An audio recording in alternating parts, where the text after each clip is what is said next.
வந்து கிறிஸ்டியன் அப்படிங்கிறனால அந்த ஓட்டு ஷேர் ஆகுதா அது எப்படிங்கிறது தெரியல. ஆனால் அந்த கிறிஸ்டியன்ஸ் ஓட்டு வந்து திமுகவுக்கு போக வேண்டியது பெரிய லெவலில் வந்து ஒரு பாதிப்பு இருக்குது அவங்களுக்கு. அதே மாதிரி யங்ஸ்டர்ஸ் இந்த ஜென்ரேஷன் இருக்கிறாங்கல்ல, இந்த ஃபஸ்ட் ஜென்ரேஷன், இந்த ஃபஸ்ட் டைம் ஓட்டர்ஸ்லாம் பார்த்தீங்கன்னா அந்த 25 to 45 lakhs அவங்களோட ஓட்டு வந்து கம்பல்சரியாக பார்த்தீங்கன்னா மோர் தென் 80% தேவை இருக்காது.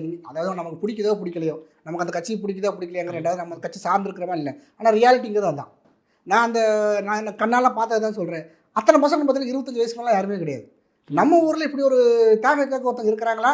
அதுக்கு முன்னாடி இந்த பசங்களை எங்கேயாவது பார்த்துருக்கலாம். எலெக்ஷன் அப்போ வந்து இந்த சைடு பார்த்தீங்கன்னா திமுக அதிமுக ஒரு பெரிய 35-45 வயசு கொஞ்சம் எக்ஸ்பீரியன்ஸான ஒரு கூட்டம் உட்காந்துருக்குது.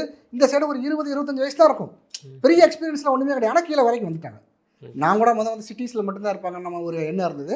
நம்ம அந்த எலெக்ஷன் ஓட்டு போடுறேன்னு நான் கண்ணால் பார்க்கும்போது அப்போ நீங்கள் தவிர்க்க முடியலை. அப்போ அந்த ஓட்டு எங்கே யாருக்கு போக வேண்டிய ஓட்டு அப்படின்னு பார்த்தீங்கன்னா அது திமுக போக வேண்டிய ஓட்டு தான். அப்போ இடையில இருக்கிற அந்த ஏடிஎம்கே பிஜேபிக்கு இவங்களுக்கு ஒரு ஓட் பேங்க் இருக்குல்ல, அந்த ஓட் பேங்கில் பெரிய பாதிப்பு இல்லை.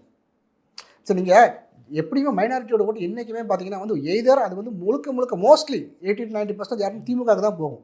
ஸோ அது வந்து அதனால் வந்து இங்கே பாதிப்பு வந்து நீங்கள் ஏடிஎம்கேக்கு அந்த பாதிப்பு வராது. ஏன்னா அந்த ஓட்டு தான் அங்கே போயிடுச்சு இல்லை உங்களுக்கு.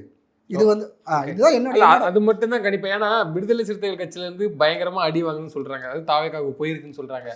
நம்ம நீங்க சிறுபான்மையில வாக்கு எடுத்துக்கிட்டு நீங்க சொல்ற மாதிரி சொல்றீங்க. அது தாழ்த்தப்பட்ட மக்களோட ஓட்டும் பாத்தீங்கன்னா இல்ல அதுலயே இந்துக்கள் இருப்பாங்க. சோ அவங்களது ஓட்டும் பாதிப்புங்கும்போது அதிமுக இருந்து பிரிவுக்கான வாய்ப்பு இருக்கு. பாஜக கூட போறதுக்கான வாய்ப்பு இருக்குல்ல. நான் சொல்றேன் உங்களுக்கு வந்து இங்க சைடு வந்து இந்த தாழ்த்தப்பட்ட மக்களுக்கு வந்து திமுக இதுவரைக்கும் ஓட்டு போட்டு இருந்தவங்க திருமாவளவன் அவர்கள் கட்சியை சார்ந்தவங்க எல்லாம் பாத்தீங்கன்னா அந்த ஓட்டு ஒன்று 2 விஷயம். அவருக்கு உரிய மரியாதை கிடைக்கவில்லைங்கிறது வந்து அது வந்து சமீப காலமாக நடந்துக்கிட்டே இருக்குது. இந்த பிரேமலதா அவர்கள் கூட நீங்கள் அவங்க எவ்வளோ கேவலப்படுத்தினாங்கிறது அவர் அடுத்த பிரச்சாரத்துக்கு திருமாவளவன் அவருக்கு போகும்போது வந்து பிரேமலதாவுக்கு ஆப்போசிட்டாக அவங்க வந்து இதெல்லாம் குடி பிடிச்சாங்க.